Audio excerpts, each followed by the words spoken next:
Hey everybody, welcome back to the Unemployable podcast with Jeff Dudan. I am here with Casey Ridley, the president of the Designery. Welcome, Casey. Thanks, Jeff. I appreciate you having me. Yeah, awesome. The Unemployable podcast, always looking to bring great franchise expertise, great franchise wisdom. You've got an incredible journey. So excited to unpack this with you here today on the podcast. Let's start with a quick introduction. Tell us a little bit about yourself and your background. Yeah, absolutely. So I'm the founder and president of the Designery brand. I've been in franchising now for about 5 years, but before that, I took over a small mom and pop surplus type business, and I started growing that. I started, reinventing the wheel a little bit in regards to the business model. We started growing a little bit from there, and it went really, really well.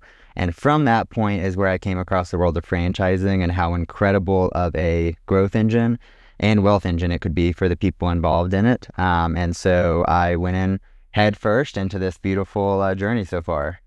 Awesome. And you are the president of the Designery, which is a Homefront brand.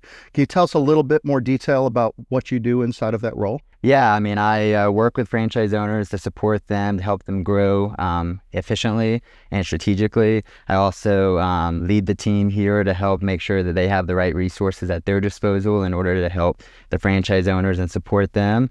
And then, of course, just helping from a growth perspective, opening up new locations, and how do we do that effectively. Awesome. And what might be your favorite thing about working with franchise owners? Oh, that's easy.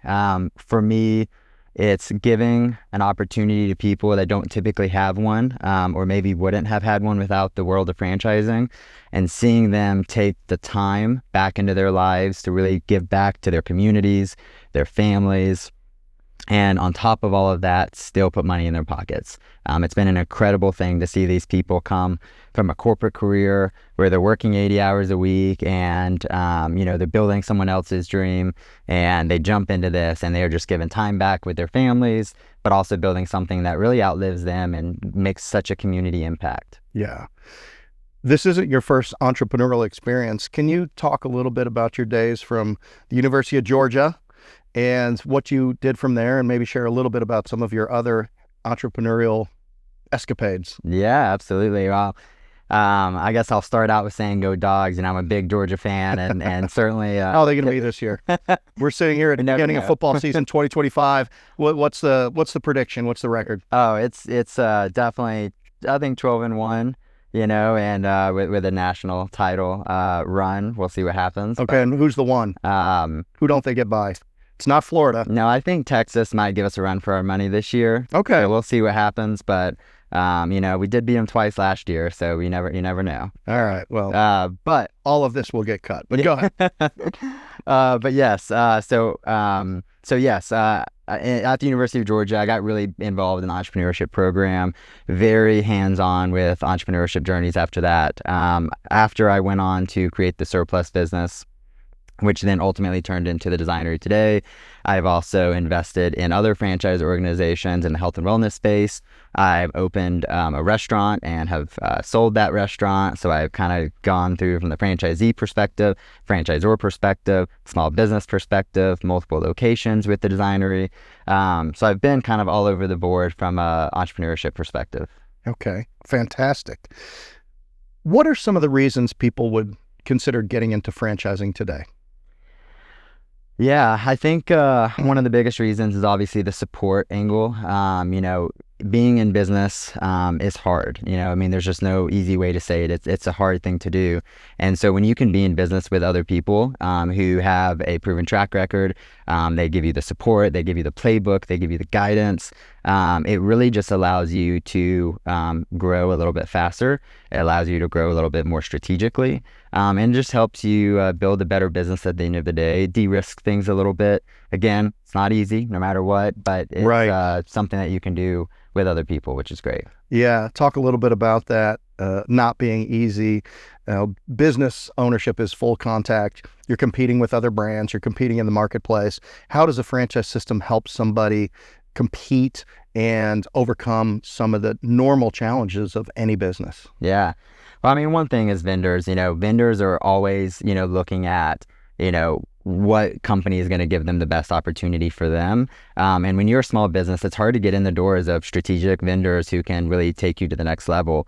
But when you're a part of a franchise, you're bringing the network of all the other franchise owners who are already doing it. And so you're able to jump in with proven, vetted, successful vendors kind of at your disposal, whereas a new business has to really start that from day one. And then the other thing is marketing. When you're a small business owner, you're really figuring it out. Right. And you don't exactly know what marketing channel works, what doesn't work. You don't have any vendors to help you with that as you get started. With a franchise, you're jumping straight in with a playbook, with strategic initiatives, with opportunities for a good return on your investment with your marketing dollars. All of those things are challenges that you would typically face in a small business that a franchise helps you overcome them a little easier. You've grown the Designery from one location to now 40 or over 40 that will be open and operating next year in a short time. What are some of the characteristics that you've observed make an ideal franchise candidate? Well, certainly someone who is a good team builder. Being an entrepreneur and being a good Designery franchise owner, you have to be able to build a good team, hold them accountable, have good KPIs in place. Sure. Coach them as well to build up your team. You're only strong as your weakest player. And that's no different in franchising or in business as a whole. So that's definitely one characteristic. Another thing that I would say is someone that's just willing to bet on themselves, someone that can kind of overcome that fear and go into it. I think in life, in business, we're often stuck in, we're fearful of taking that leap. We're fearful of going out to the community and talking to people or being interviewed or going on a local podcast. It's scary. Get over it. Get over it. And if you can do that, you can pretty much do anything. Yeah, you have to have a certain amount of pride and a certain amount of fearlessness. And at the end of the day, like we talked to our owners about, none of this is fatal. I mean, going on a television interview, yeah, it's live, but like, what's the worst thing that could happen? I mean, you probably should think about what you're going to say, but like, go for it, right? Or get on a podcast or do a social media post. Don't be afraid to connect your face, your story with the business. It's something that we do at Homefront Brands that is really important, especially as they're entering a market. And they've got to go out and have the first 100 conversations with vendors, suppliers, referral partners, which are really, really critical in the Designery, which would be contractors or restoration people or builders or remodelers or anybody who might recommend somebody to get a kitchen, bath, or closet. And, but like, how do you have those conversations in the very best way so that they like you, they trust you, they understand what you do, and they understand what's in it for them to make a referral. So, and like at the end of the day, business is people and math, and people is the art and the math is the science, and you have to be good at both. Mm-hmm. Very well said. I couldn't agree more. Awesome. What might be some common misconceptions that people have about franchising? Well, I think one thing that a lot of people get wrong is that you have to have industry experience before you enter it. And a lot of people think that experience is, critical to your success with the Designery, but really with any brand.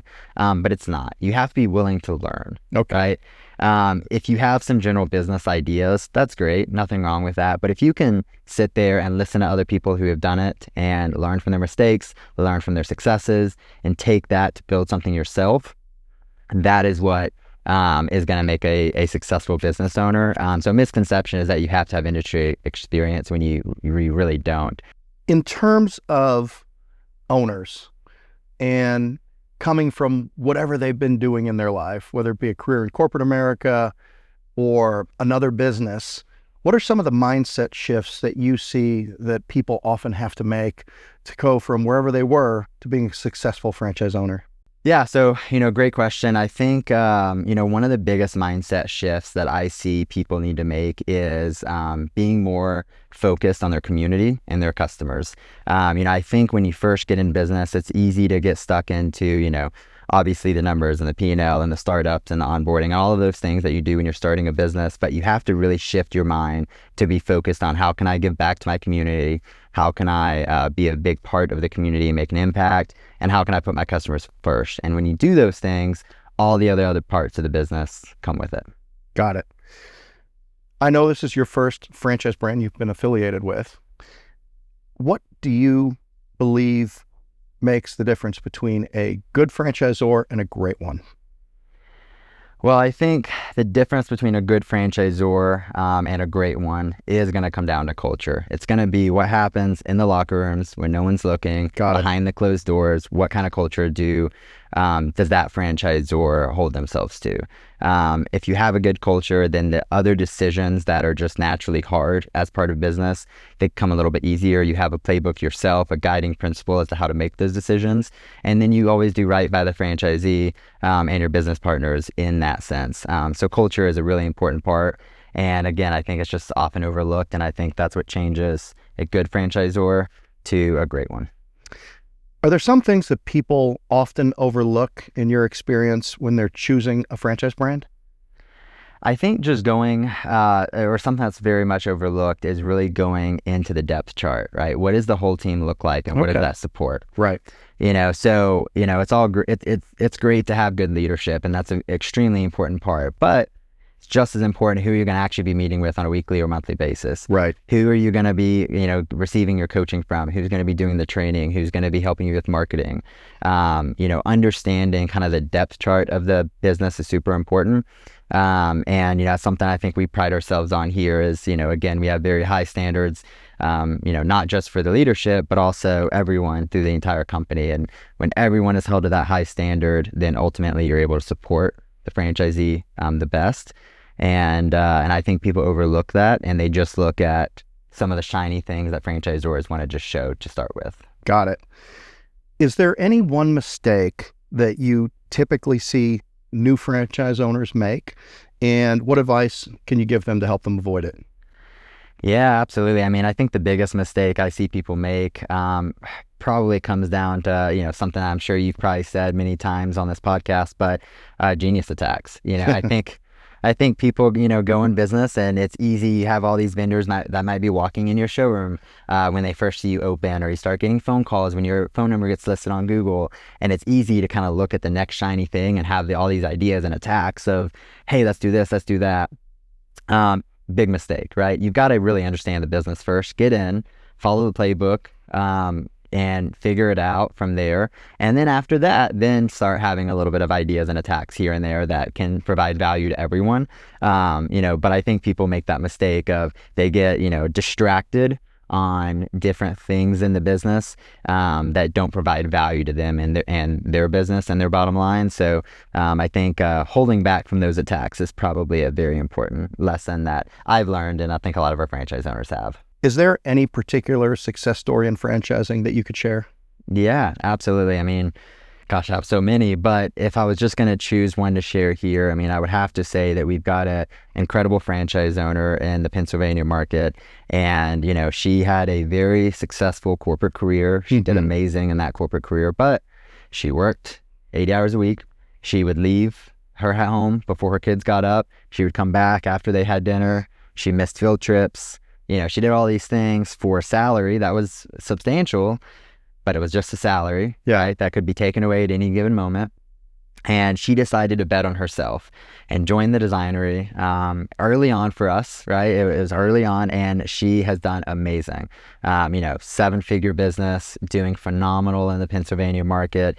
And now she's going to her kids' field trips. She's eating dinner with them again. She's getting to cook with them again, right? And she loves getting to do these things. Even they're coming in and being a part of the business, and they're going to home shows and events with her as well. So that family impact that I've seen with that goes way beyond the numbers, which the numbers are great, but goes way beyond that. And it's just really good to see that that change in her life and the impact that's left on her and her family and her husband and her kids, and be a part of that's been incredible. Yeah, and to your earlier point, she was an electrical engineer. Yep. And she ran plants in the United States and in Mexico. No prior experience in kitchens, bath, closets, or small business or contracting. And she took her skills of process and management and applied them to the business, and has been wildly successful. One of our best owners. Yeah, absolutely. She is. Are there any trends that you've observed that you're paying attention to in franchising the next 3 to 5 years? Yeah. I mean, obviously AI and automation is a really important aspect of franchising and business right now. Not only what's out there, but also just how do you implement it in a responsible and effective manner that provides value to the business owner, but also to your customer as well. What does that look like? We're doing a lot of testing in that, a lot of implementation in that. AI is definitely a major trend. Yeah. The other thing I'll say too is, in the kitchen and bath space, it's trending more and more to wanting to touch it, right? Wanting to be a part of the space, the showroom, wanting to understand what's going in your home. People, this population in this country keeps growing. People need a place to live, and people also like having nice places to live and nice things in their home. None of that's changing. That trend is continuing to increase, and people like to be, a part of that and be in store with that, be face to face, have that relationship with someone who's doing something in their home. We see that trend growing and actually moving away from maybe like a traditional e-commerce type of thing. They like going in the store more. Got it. Last question. If there's somebody that's on the fence about franchising and they're at an inflection point and they're not sure if they want to jump in or jump out, what's the one question that they should look in the mirror and ask themselves? Yeah. The one question I would ask is, are you ready to stop building someone else's dream and build your own? Got it.